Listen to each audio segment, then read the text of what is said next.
little John Deere history video. So in this case, we're going to cover the John Deere R that was released in 1949. In this book here, it's entitled My Visit to John Deere Waterloo Tractor Works, and it was given to Louis E. Foss, or Foos, or however you say that last name, depends on, I guess, what part of the country you're from. This book right here details basically the development of the R during a factory tour in March of 1949. It also details the AR, which I'm not going to get into, but it is included in this book.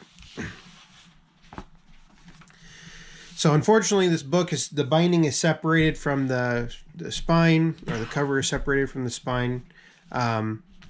So that's unfortunate, but you know, they can't find a lot of these, and particularly with a person's name on it. So Gus Olson Jr. was general manager of John Deere Waterloo Tractor Works, welcoming page.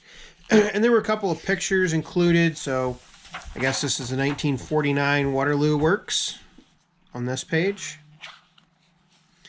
This is the class itself right here. The names are behind it of all the people in the visit. I can't remember. I actually looked up where Lewis was sitting at, or Mr. Foss was sitting, and I can't remember where.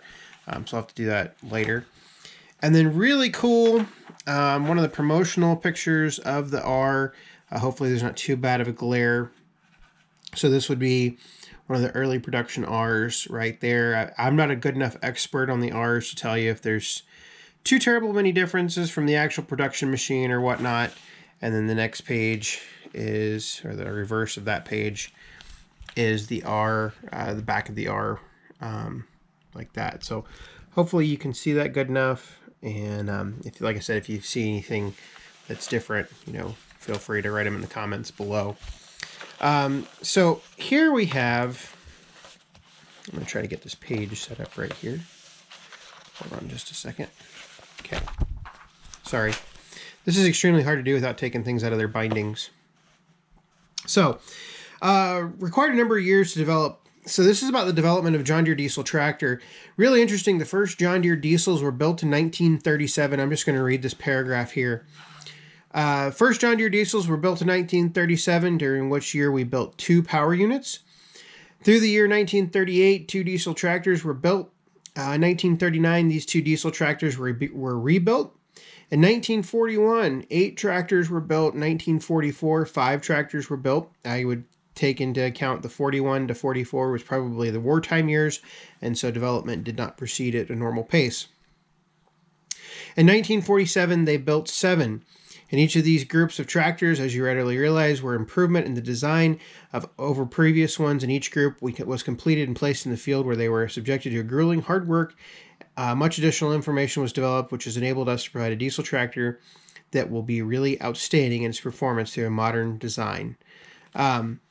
So general principles of design kind of goes over how the R was designed, and the features that they wanted to highlight were strength, economy, adaptability, simplicity, accessibility, and being field proven, which I think we can say based on the information that we already know. So strength, I think one of the cool things to pick out of this, the crankshaft weighs 216 pounds. So if you are preparing to rebuild an R, remember that crankshaft weighs 216 pounds.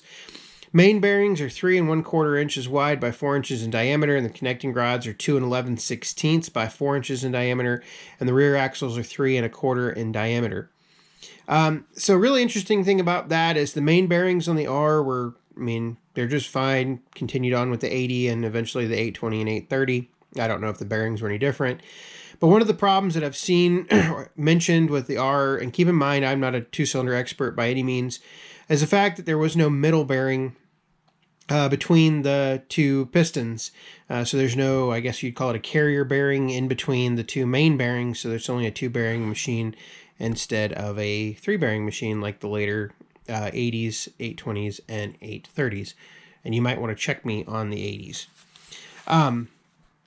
So talks about some of the design features, and one of the things we have to keep in mind as we go through this. I mean, this was the first time that Deere had released a diesel. I mean, you've heard they started in 1937, but this was 1949. March of 1949 was when this book is from. Features of the engine: 5 3/4 bore, 8-inch stroke with a crankshaft speed of 1,000 RPM. And then they get into fuel economy, which the 2-cylinder diesels were incredible with their fuel economy.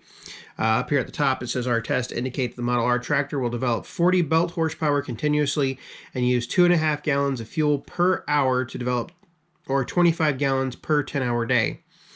Compared with this, the Model D, which has always been an economical tractor, will use 3 5/8 gallons per hour, or 36 gallons per 10-hour day while developing approximately 30 horsepower at the drawbar and 35 or more on the belt.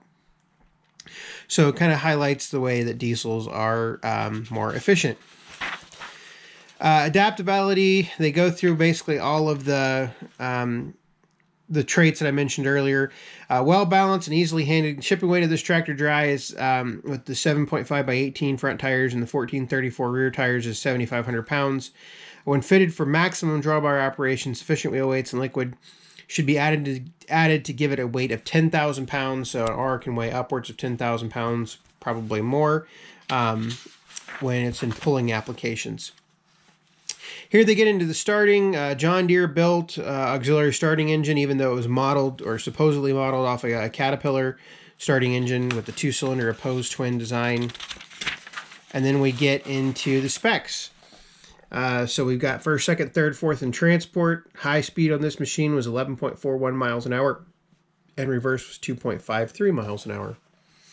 And then the biggest advancement with the R was the independent, or what we now know as live PTO. The PTO clutch was separate from the clutch of the rest of the machine, which was a big step forward for John Deere, and really it's something we come to expect now. And they get into operator comfort, things like that. I think that's about it for the R. They get into specifications right here, which we've already covered. Capacity, 4 bottom 14-inch bottom plow in normal soil conditions, and 5 14-inch bottom plow in favorable soil conditions, with 48 belt horsepower and 44 engine drawbar horsepower. 1,000 RPM, 8-inch stroke, 5 3/4-inch bore. And you can lead on down the list there. And then we go over the next page covers the PTO. So that's a little history on the John Deere R. This is a really cool book to have. And like I said, in addition to this book is the AR. We might get into that one day, but I think I'm going to stop the video there. So hopefully you found this interesting. And if you did, I've got other larger machines. Generally, I tend to focus on lawn and garden history. But I've got other machines or other documentation. If you want to see that, I'll be happy to read it off to you on videos. So thanks for watching.